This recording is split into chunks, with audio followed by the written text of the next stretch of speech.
Blog Talk Radio.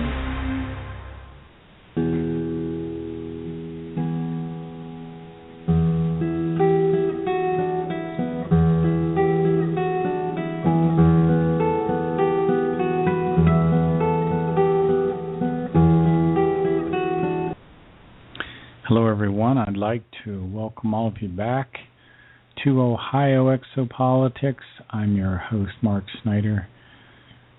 We're going to talk about extraterrestrial bases on the Earth in relationship to the Meyer case this evening. I want to start out by talking about when the Plejarens left the Earth.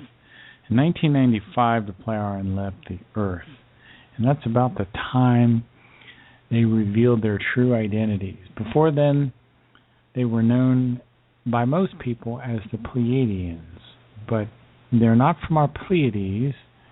They're from a star system about 80 light years beyond our Pleiades in a different space and time configuration. Now, between 1975 and 1986, during that 11-year period, they had bases in North America, bases in Asia, bases in Switzerland. They closed down those bases and left. During that 11-year period, though, there were 2,862 extraterrestrial peoples on the Earth. They were from 12 different races. They came from the Lyrian star system. The brightest star in the Lyrian star system is Vega. They also came from nearby star systems. For example, our closest star system is Alpha Centauri. Alpha Centauri consists of 3 stars.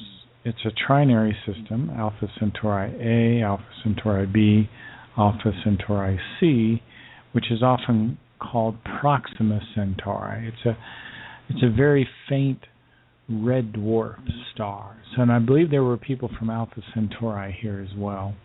And, of course, people from the Plejarens system. Now, in addition to the bases in Switzerland and North America and Asia, there has been a base here on the Earth for quite some time in Mount Shasta. The base in Mount Shasta is the base of a group of people called the Hyperboreans. Now, the base in Mount Shasta is more like a small city, or it was. I'm not even sure if they're still there, to tell you the truth. They were an extraterrestrial race that had been on the Earth for about 180,000 to 190,000 years. But sometimes you can see their golden-colored spacecraft coming, I think it's coming out of the eastern slope of Mount Shasta. The Hyperboreans are a blonde people. They have high technology, and sometimes they use these beam weapons to sometimes stun Earth humans that get a little too close. Before the pole shift, there was a pole shift on the Earth about 11,500 years ago. Before the pole shift, the area near the North Pole was called Hyperborea. Now, the Nazis knew that this was an area of high technology and advanced people. Ironically, that's where Florida existed during that time. Now, Florida now is in the south. Florida was in the north area at this time, and there was an incredibly good climate there. It was very warm, very desirable place. Hyperborea was conquered by a man named Eris the Barbarian about 113,000 years ago. Now, Eris the Barbarian was a king of wisdom in Ishwish. His area of wisdom was not in the spiritual teaching, but more technical things. And he had a very barbaric disposition. That's why they call him Eris the Barbarian. And he conquered the northern regions. He conquered Hyperborea. His son split off, Eris II, and conquered India. In fact, in ancient times, India was called Arien, Arien. It was kind of named after Eris the barbarian son, Eris II. Now, I mentioned briefly that Eris the barbarian came to the Earth, or returned to the Earth from Beta Centauri. Now, Beta Centauri should not be confused with Alpha Centauri b. Remember, I just described the nearest star system to Earth, Alpha Centauri A, B, and C. It's a trinary star system. Well, Beta Centauri is also a trinary star system, but it's quite a distance from Earth. It's about 350 light years from the Earth. And Beta Centauri, again, is where Eris the Barbarian came from. Hadar is the term used for Beta Centauri in ancient Arabic. And it's interesting that Hadar comes from the Arabic root, which means to be present, or to be on the ground, or to be settled and civilized area. Now, why would these ancient people refer to a star using a term that meant on the ground, unless visitors actually came from there? So, Florida was located in these northern regions before the pole shift, before the upset of the Earth's axis. And the area in and around Florida was located in the far north in ancient times, and it was called Hyperborea.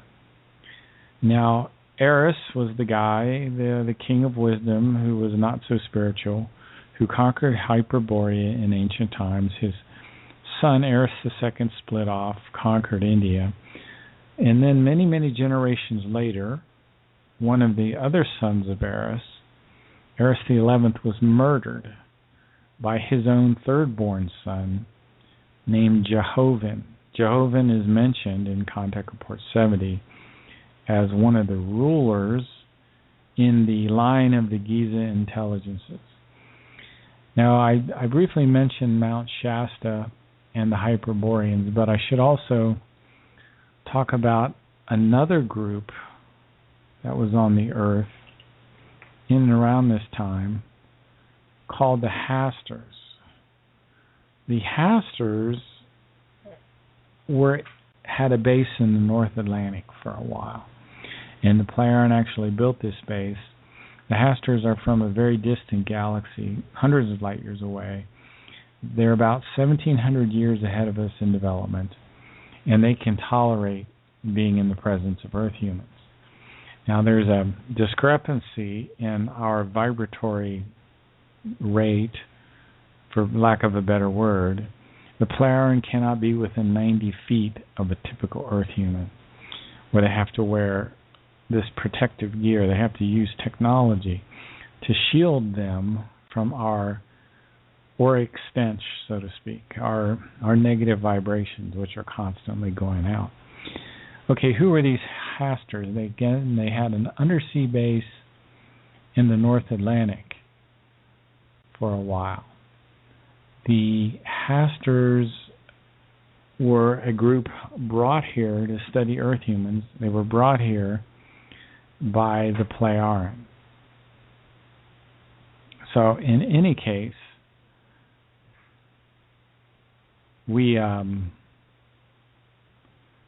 I just wanted to cover quickly those different groups that have been here and have left.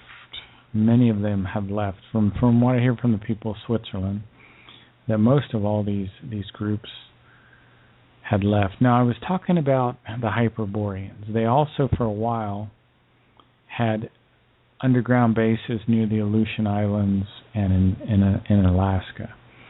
And they had been here for 180,000 to 190,000 years. And they're related somehow to the white human race. And the Hyperboreans had a king of wisdom who gave Enoch his great wisdom. And this Ishwish also commissioned Noah to build the ark. Now, none of the large animals, the four-legged animals, could have ever come down from the tip of Mount Ararat. So this flood that occurred actually about 100,000 years ago, when Noah, who was, during that time, Noah was called Noah Codnesser. Eventually, over time, his name was shortened to Noah, and he was working with an extraterrestrial Ishwish who was warning him about this flood. Well, the extraterrestrial eventually was turned into God, so to speak. So that's how that story was passed down. And Noah was about 10 feet tall, actually, and he worked with this extraterrestrial to build this ark and eventually saved him and a certain number of animals during this great flood, which occurred about 98,000 years ago. And this story is told in a little more detail in Contact Report 248. It's interesting, you have to pull out bits and pieces from these contact reports. It's very interesting. They don't generally put all the information in one place. Let me read what Billy has to say here. Of course, I will also do that now. Now I once again have something concerning the Bible, and specifically with regard to the so-called Noah's Ark, which was actually built at one time. However, a completely different time than that which is claimed by the Bible. The biblical flood did not happen at that time claimed by the Bible, but in the year 4613 BC, and was brought about by the destroyer.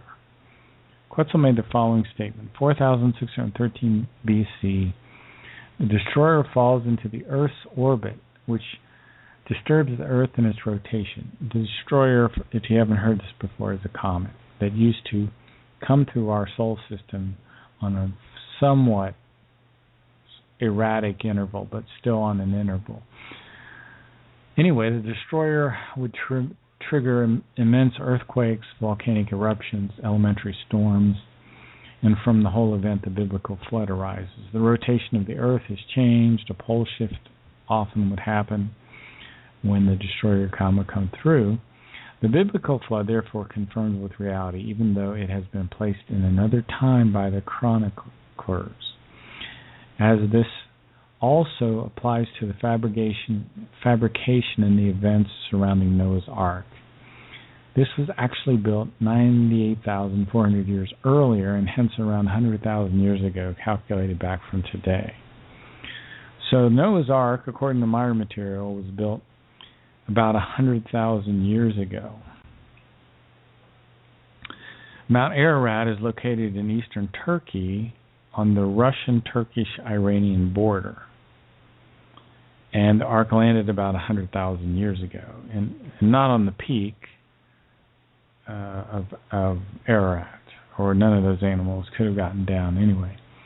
Anyway, that's the part of the story, and you can see how the information was passed down through years and years, and things got changed by word of mouth, and the stories got changed, and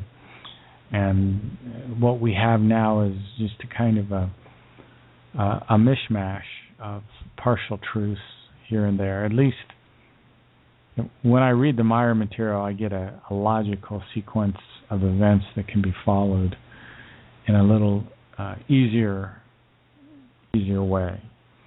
So anyway, I thought that would be an interesting thing to review quickly. I do have a little clip here. It's really off topic per se. It's a little interesting clip about traveling to Alpha Centauri. Again, not to confuse the two. Eris was from Beta Centauri, not Alpha Centauri. And Beta Centauri is at quite a distance from the Earth, about 350 light years away, in fact, where Alpha Centauri is the closest star system to Earth. And someday, hopefully within our near future, we'll be able to travel to a place like that. And it's interesting, if you're traveling close to the speed of light in a conventional fashion, time will slow down for you. So if we were traveling near the speed of light, we could get to Alpha Centauri within 45 days. But the people on the Earth would have experienced the passage of many, many years in relationship to us. So anyway, let's listen to what this clip has to say. Verge of discovering an Earth-sized planet around one of the two stars in the Alpha Centauri system, the Sun's nearest neighbor. It would be a more compelling reason than ever before to explore the exotic science of high-speed space voyages and the time travel that goes with them.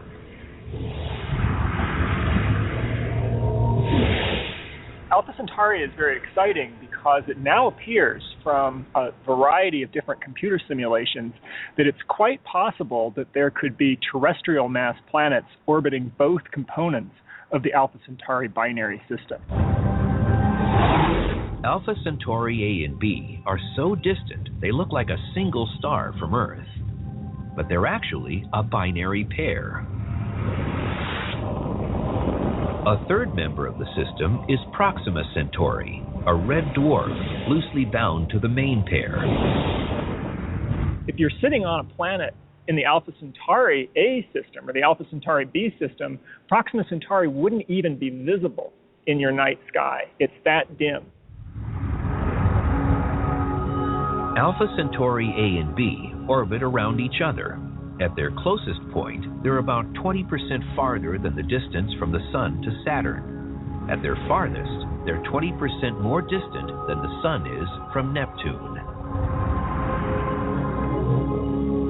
Each has a habitable zone similar to the Sun, where life-bearing planets could exist. And that, after all, is a holy grail in astronomy. Well, a trip to the nearest stars, for example, Alpha Centauri, that we can do within our lifetimes would be immensely exciting. One of the great goals of science is to find life elsewhere in the universe. What better place to start, other than our solar system, than the nearest star?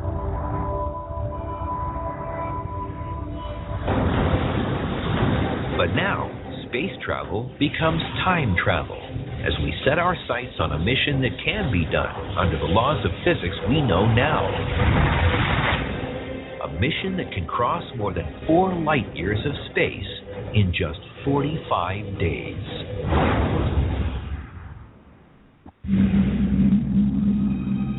Our quest to unravel the mysteries of time now point us again to Alpha Centauri, the Sun's closest neighbor.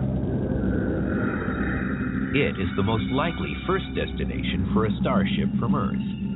A starship whose mission cannot avoid a component of time travel. We have no idea what kind of technology would actually take us from here to Alpha Centauri and back. Therefore, we might as well be optimistic and say that we just move at 99.99% the speed of light all the way there and then all the way back. The ship seems surprisingly small for one that has to make such a long trip. How can it hold enough supplies to support a crew for the duration? It can, because it is not only a starship, it is also a time machine. It would take about 8.6 years, because Alpha Centauri is 4.3 light years away. But to the people on the ship, it would take less than 2 months. It would take about 45 days, because they're traveling close to the speed of light. The astronauts would also have to overcome the problem of killer acceleration in quickly reaching the speed of light. Otherwise, they'd have to speed up slowly, adding time to the total trip. Alpha Centauri is the go-to destination for Earthbound beings hoping for a toehold in star travel. It's no accident that James Cameron chose it as home to his fictional moon Pandora in the movie Avatar. Well, that's something I didn't realize, that the moon Pandora was set in the stage of Alpha Centauri. I didn't realize that popular movie was related to Alpha Centauri in any way. I was talking about the other extraterrestrial group that had a base in the North Sea. The people, they called them the Hasters, from the planet Hastar in a galaxy some 483 million light years from Earth, a distance I can't even imagine. They are about 1,100 years in development past the Earth. The Plejarens described the people of Hastar as very peaceful and loving. And they also live in what's called our time level. They live in the same time level as the Sol system. So the Hasters, they're very interested in life forms in the remote vastness of the universe, but they didn't have the technology to travel 483 million light years. I can't imagine that distance again. But the Plejarens do. In their great spacer, they can jump. They have a way of turning the ship and everything inside the ship into fine matter, leaving our material belt in the universe. Remember, there are 7 belts in the universe. They leave the material belt and move into an outer belt, the next belt out from our material belt, where time is very different, and they can travel instantaneously long distances and then rematerialize in our material belt. Now, the strange part, one of the many strange parts of learning about our universe, is that there are different space-time configurations. You hear the term dimension thrown around a lot. So there are different time levels in the material belt. Can't claim to understand all that. But anyway, the Plejarens brought these people from this other galaxy to the Earth. They built a station in the depths of the North Sea. The consciousness-related development of the Hasters was very high. And because they are closer to our level of development, it says here that the Hastar inhabitants cannot remain in the direct range of the vibrations of Earth people for more than 17 hours. Otherwise, they begin to lose control of themselves. Now, 17 hours is pretty long compared to the Plejarens, who cannot stay or tolerate our vibrations for very long at all. We have kind of an auric stench, you might say. The Maya material, there's so much information in the Maya material. It's incredible. I love to go back over this stuff. I feel like I clarify things in my own understanding each time I go back through this information. I hope you feel the same. Edward Albert Meyer is a man in his late 70s. He lives in a tiny mountain village. It's called Hinterschmid-Ruti. His first contacts began with a man named Svath. Svath saved Billy's life. When Billy was 6 months old, he had contracted a very horrible pneumonia and was in a coma and was not going to make it through the night. Doctor told his parents he wouldn't make it through the night. In fact, he did with Svath's intervention. About 4+ years later, Svath started to send these telepathic messages to young Edward Albert Meyer.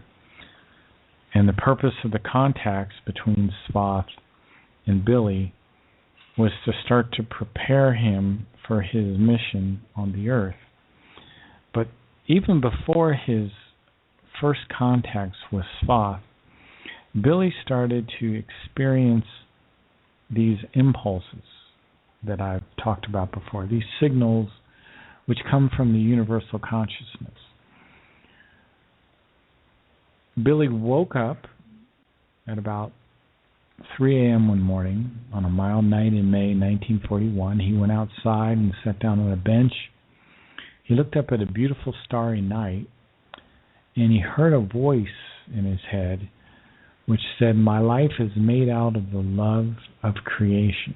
And Billy had these strange longing for these vast distances and faraway worlds. And he was penetrated by memories of previous life experiences. And he was filled with good feelings. A little 4-year-old boy here having this very profound thoughts. And he knew what space and time signify concerning the evolution of human beings. Very profound information for a young boy. You know, Billy, after he had met with Thoth a few times, was said to have the mental capacity of a 35-year-old man, and that Billy would be sought out by adults in his region there in Bulak, Switzerland, just to be around him, just to talk with him, because Billy's demeanor was very meditative, and I imagine it was pleasant to be around this young boy who had this great insight. Anyway, there's this article. It's called How It All Began. If you Google How It All Began, or if you look on the Future Mankind site, you should find it. It's a very profound bit of writing. Let me read one sentence here. "I recognize that the light which the stars emitted was a light in the visible spectrum. However, the light of true love remained invisible and for all great times." The question comes, what is true love? True love has its basis in reality, not belief. True love is a wisdom-conditioned love that comes from observation, from an understanding that we are related to all things. And the Meyer material puts it this way, that the infinite love of creation connects all life, because within all life, that love lies hidden. Let me read here what Billy says about love. Billy says that the Earth human being has not evolved enough to be able to create true wisdom-based love within himself or herself. Only a few human beings on Earth are on the threshold of this highest form of wisdom creation love. The majority still lives in the lower forms of false affective love. Is it any wonder, then, that so much goes wrong on this planet? If the very growth medium for our evolution is inadequate, fortunately, with enough striving and effort, we can actually begin to learn what love really is. By observing the difference between genuine love and false love is predominantly practiced on our planet. Wisdom-conditioned love is a harmonious state of absolute connectedness in all things, in indestructible form, without temporal limits. And Billy explains that this is a huge contrast to false love. He says that wisdom-conditioned, genuine love is a wellspring of eternal consistency, which is absolutely independent of the human being's age, appearance, or personality. With a false form of love, however, factors like age, appearance, personality do play an important role. Also factors like wealth, profession, societal position, all these things are factors that play into the false, emotion-based, false form of love. Now remember, when we talk about emotions rise up suddenly. You cannot steer emotions. They're out of control. Now, what you can steer are your thoughts. And your feelings follow your thoughts. So if you steer your feelings, you can also if you steer your thoughts, you can also steer your feelings. However, this love, this false love, is an emotion-based love. It's a false form of love, and it is subject to enormous fluctuations in its intensity, and can thus suffer changes, and it will even transform at times into hatred and rage. Billy's deeper explanations of these two types of love, the genuine, effective love, and the false, affective love, are extremely important. They can help us analyze our lives. It can help us analyze our relationship to others. So that is the two types of love. Now, the real love, the true love, that the creation radiates, the Meyer information puts it like this, that the infinite love of creation connects all life. The incredible splendor of nature is the visible expression of the love of creation. Creation radiates love. Love is the first creational natural law. It's not affective love. It's not a fluctuating love that is dependent on wealth and appearance and societal position and can turn into rage or hatred. But real love, effective love, wisdom-conditioned love, recognize that we're connected to all things. Love is the highest principle in creation. Everything follows that principle through absolute logic. Only man, with his free will, can turn away from love. Every tiny plant, every tiny animal fulfills its purpose in love. It's interesting, the more you study nature, the more you open yourself up so you can experience what's called empfinden, which is a fine, sensitive feeling, the perceptive ability to start knowing and understanding what love is. Let's hear what Billy has to say. Love is not situated in the heart and not the power of a god. Billy explains that true love is a conglomerated form of fine spiritual perception, empfinden, and is not built on emotions because it is fine spiritual, fine fluidal perception itself. So true love comes from this fine spiritual perception of reality. Such a perception of reality comes from the respectful, concentrated observation and registering of that which it is. Now, remember I said observation.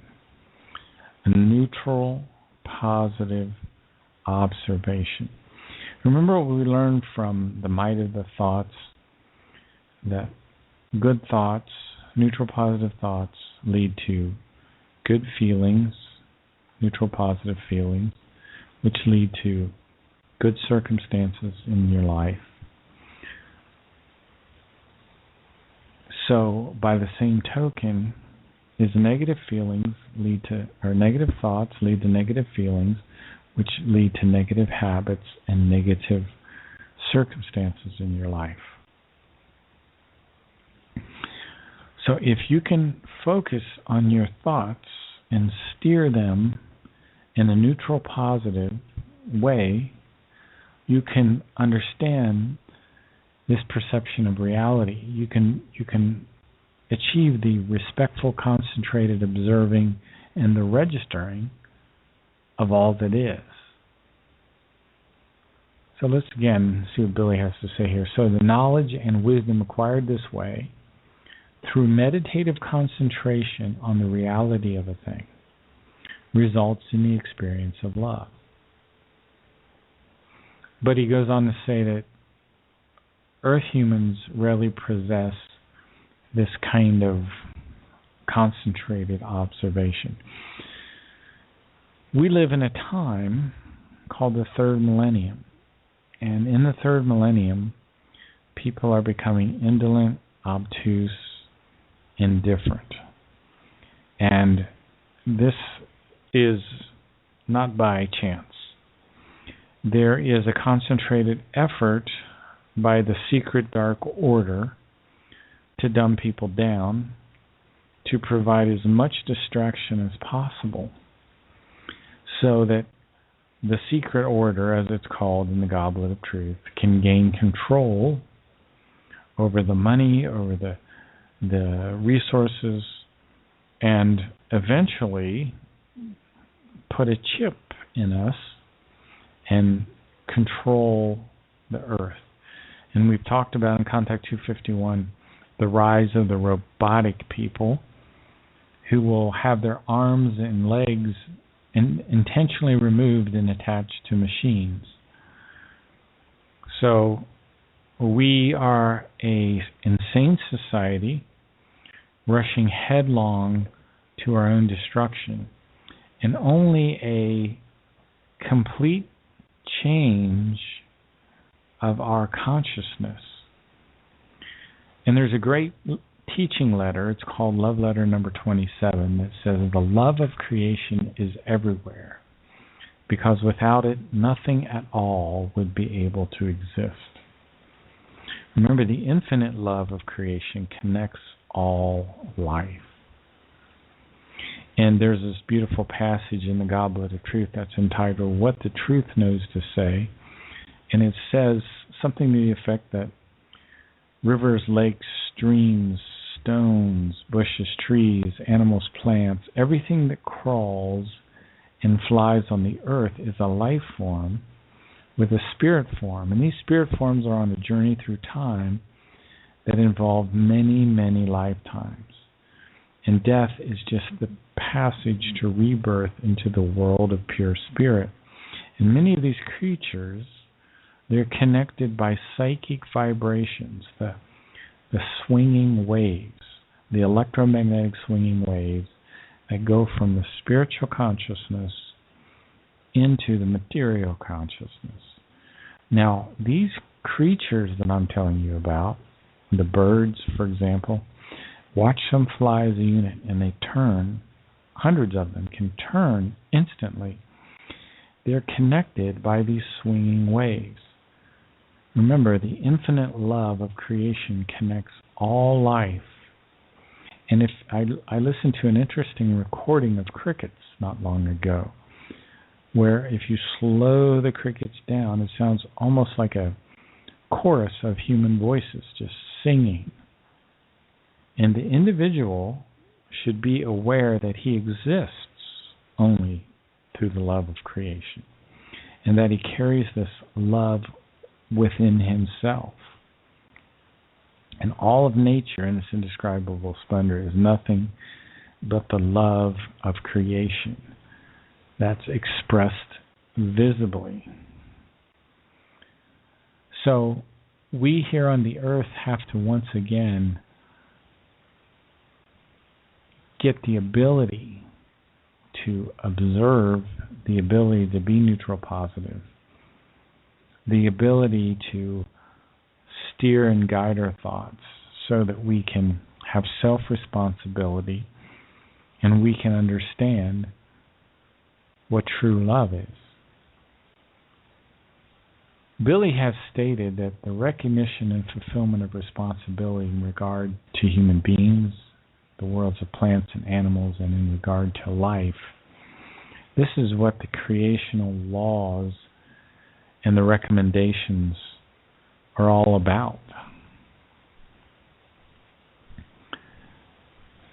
Billy explains that there are many different forms which love can take, which apply for the different types of life forms and between them all, and which serve the specific relations between these life forms. For example, there is a specific form of love which a human being can have for a plant. But love, as it is quite especially relates to the human being, is a capacity given to the human existence for the development of an intensive, positively experience relationship with a fellow human being. But you can actually have love for flora and fauna, for the plants and the animals. So, and that's of course what is missing on our world today. This kind of love. You know, part of the spiritual teachings is understanding and developing the ability to control our thoughts. And that's one of the things that we here on the earth have to try to learn to do. We need to be independent thinkers in order to have consciousness development. And the book, The Might of the Thoughts, is written for a people that are ill in their consciousness. And you probably don't have to go very far to find examples of humanity and why we're ill in our consciousness. One of the obvious things is that we're destroying the planet we live on. The other obvious thing is our strange compulsions and addictions. We are a people that's addicted to many, many different things. Not just drugs and alcohol, but all sorts of things. And what we want to maintain is a balance. You know, for example, if you study a tree, the trees that last the longest have an equal balance in the root system, as well as the root system is balanced with what you can see above the ground. And that's the kind of thing we have to do. We have to look at our own thinking. The evolution of the consciousness can only come about through independent thinking. And today, more and more people, we are influenced heavily by the newspaper, by the movies, by societal norms and standards. We need to be thinking and figuring things out for ourselves. And even our religions teach us to follow blindly and to not use deductive reasoning, but instead believe. No, we should be using deductive reasoning to figure things out for ourselves. You know, Billy met with Spoth until he was about, I think Billy was 16 years old when he had his last meetings with Spoth, and then his next set of meetings came with a woman named Asket. And Asket was from another universe. There is a parallel universe called the Tao universe. And our universe and the Tao universe were created at the same time. Asket's people left our universe and now reside in this parallel universe to ours. And the Timmers, Asket's people, also work with the Plejarens. And they're helping to avert certain disasters on the earth. Asket's people, the Timmers, were tasked with stopping what would have been a tremendous atomic disaster. So incredible that it would have affected the inner planets in our solar system, which would have thrown them out of kilter, which would have also caused problems in other solar systems. This was a tremendous undertaking that the Timmers were involved in, and they were successful. And this occurred in the 70s. And Asket was Billy's second mentor. And one of the things she taught Billy is that the people of the earth are not yet ready to think independently, and they're not able to understand the truth. This is what Asket said. She said, the human is still not capable of coping with and fully understanding the truth. And he's not yet mature enough to know his future and to approach it correctly. For that reason, The truth must be rewritten prophetically for him in equations in order to make him think independently. So that's why I guess there are so many prophecies with the Maya material, to get us to start thinking for ourselves. Now, where does this thinking occur? Well, thinking is a very complicated thing because we have conscious thoughts. We even have unconscious thoughts, which we're not aware of. We have subconscious thoughts, which we can be kind of, sort of aware of sometimes.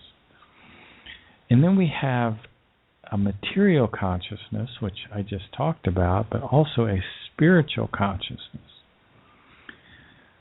And the spiritual consciousness and the material consciousness, they interact to a certain degree back and forth. The psyche is the part of the material consciousness which controls the thoughts and the feelings that you're most aware of. But even the psyche cannot control what's going on in your unconscious. Emotions erupt from the unconscious, and whoa, we've got to deal with them. But they come suddenly. You can't steer them. Now, feelings are different than emotions. Feelings respond to thoughts, and they usually come gradually. Now, our consciousness is like a garden, and we need to learn to clarify thoughts in order to get a sense of peace and to remove the confusion. And that's why it's important to review things, to say things aloud, to repeat them. And some of the earlier things that I was talking about tonight were things that we've talked about before: the Hyperboreans, Atlantis and Lemuria, Beta Centauri, Alpha Centauri. These are things we had talked about before, but when you clarify these concepts, that's when you really start to understand things. And Billy says in page 20 in the Might of Thoughts, the human being must make the effort to clarify his or her thoughts so that they become more valuable. You see, these principles that you understand, they become more and more valuable to you and to others. The more they're clarified, the more they're repeated, the more you start to see the distinctions between things. Anyway, Billy goes on to say purposive and productive.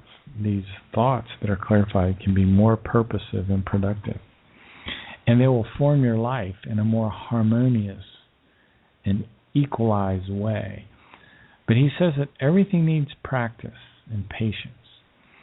So, if we apply the following things to our thoughts, if we clarify our thoughts, if we put effort, practice, and patience into clarifying our thoughts, we can have a harmonious life.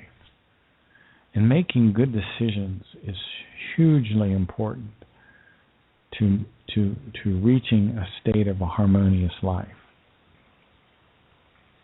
The word confusion means a lack of understanding, uncertainty.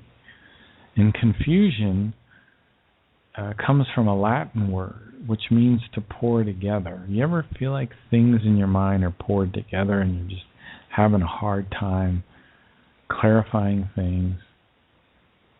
When you need to develop these thinking skills to clarify things, repeat things aloud if you have to, analyze things, and understand that we need to be steering our thoughts.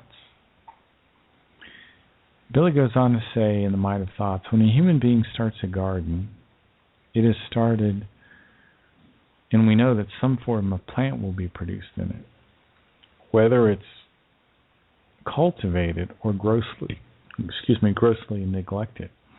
If you neglect your consciousness, you're going to get weeds in there. These are thoughts which take on a life of their own. These are These are thoughts which can drive you crazy. Your consciousness is like a garden. If it is not correctly maintained, there will be wildly growing negative thoughts which have a confusing and destructive effect. That's how people get mental illness. Because these thoughts, they grow wildly and they can't be stopped. They can't stop thinking negative thoughts. How do you break that? One of the ways is to fall back to meditation and visualize. All meditation is visualizing. It's hard to do. If people have developed habits of letting their thoughts run wild, because emotions can feed thoughts and then thoughts run wild, what we need to do is learn to visualize in your mind. Visualize a blue sky. Breathe deeply. Exhale. Let all that negative energy out. Visualize a blue sky. Have you taken the time to sit out in nature lately? Have you taken the time to listen to the cicadas, the birds singing? Have you taken the time to relax? Next step, imagine a rolling green hill with a blue sky in the background. Just that. Do nothing else. Think about nothing else. If a thought comes in, push it out. Relax. Then imagine a yellow sun in your blue sky near the rolling green hills. You see how this builds? And the next step's up to you. You want to imagine the sun setting? Do that. Or imagine a rose, or imagine a candle flame. See, what you're doing is you're breaking these verbal thoughts. If you imagine, if you visualize creation, all your meaningless, garbage, verbal thoughts that are trashing your psyche will go away. They're not that important anyway, believe me. Because once these negative thoughts are animated, they develop a life of their own. And you don't want to let these weeds grow throughout your consciousness and destroy your psyche. And that's why people that are psychically disturbed, they can only think negative things. Because it narrows your frame of reference. If you think of the creation, the infinite love of creation connects all life. Infinite, without end, immeasurable. Look up at a beautiful starry sky. You can guess how many hundreds of billions of stars are up there. And that universal consciousness is radiating love. And you have to calm yourself down enough to be able to feel that love, to be able to sense that love. You know, we are on a ridiculously high-paced schedule today, and we have negative and wrong thoughts. And if you continue in these negative, wrong thoughts, a delusional state can come forth. You know, people today are in states of delusion. And in a state of delusion, you can be knocked about by the circumstances of your life. But you know, you are the master of the circumstances in your life. You really are. That which a human being thinks, he makes real. Good and positive thoughts, if they're tended and nurtured, will lead to a good, positive opinion of yourself. It will lead to self-cognition. If your life is running out of control, look at your thoughts. How do you tell if your thoughts are out of control? Are they repeating, number one? Do these thoughts make you feel bad inside? Do you feel tense? Do you feel unhappy? Are you unsatisfied? Unsatisfaction is a no-no. This causes huge problems. This stifles creativity. You know, even in the womb, the fetus thinks. Yeah, we have so much to learn about life here on the earth. And learning neutral, positive thoughts is the key to successful circumstances in your life. The human being attracts that which he is. Now, Billy has a book. It's called Arahat Athrasat. I haven't read the book. I don't even know if it's translated yet. But a portion of that book is on the Future of Mankind site. Arahat Athrasata is called the first level of the spiritual plane. It takes 60 to 80 billion years of reincarnating in a half spiritual, half material body to get to this spiritual plane. We will spend 40 to 60 million years reincarnating into a material body. And then when we get to stage 6 of evolution, we will not need a material body anymore. That first 40 to 60 million years, we're probably having all these physical reincarnations so we can learn to control our thoughts. The sooner you learn to control your thoughts, the sooner your life circumstances will change for the better. We all want better life circumstances. Well, you are the Lord and Master of your life. You have the ability to make those changes that you need to make. Correct thinking and knowledge is such a monstrous power that it is able to ceaselessly attract and bring into being everything that the human being longs for. Well, I hope you've enjoyed the show this evening. You've been listening to Ohio Exopolitics. I'm your host, Mark Snyder, and we'll be back next week.